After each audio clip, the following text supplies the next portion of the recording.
30 years old, tulad ni Ron sa TikTok, wala pa rin ipon, puro utang, hindi pa marunong mag-budget. Sana ma-advise po ako. Disclaimer lang, hindi po ako financial educator, but you might want to save this video for later. Meron ako nakakwentang negosyante kahapon, nalugi yung business niya, dumating sa point na nagkukulang siya sa kwarto, at hindi siya nabubukas ng phone dahil ang daming tawag ng bangko. Meron din siyang isang kahong demand letter. Binenta niya yung mga sasakyan, properties niya para makabayad ng mga utang. In short, negative talaga. But here are the lessons na natutunan niya during the process. Number 1, do not raise your standard of living kahit kumikita ka ng malaki. Number 2 is to cut cost. Ibig sabihin, magbawas ka ng mga gastusin. So, dumating sa point na nakitira siya doon sa mother-in-law niya dahil wala na silang bahay. From maraming sasakyan, naging isang motor na lang. Pero sabi ng mother-in-law niya, hindi yan forever.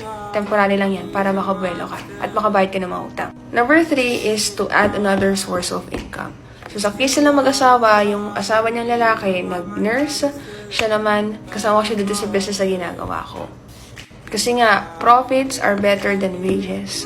So naintindihan niya na kailangan niya makabangon, kailangan niya na negosyo na maliit yung puhunan pero kailangan malaki yung kikitain niya para makabangon sila mag-asawa.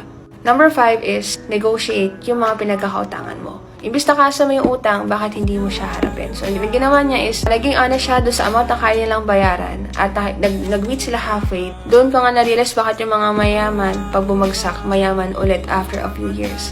Kasi kahit mawala yung milyones nila, but the person they become during the process, yung skills, yung mindset, at yung disiplina andun pa din. At ang pinaka-gusto ko sa story niya, sabi ng abogado, mostly ang mga mag-asawa naghihiwalay because of utang.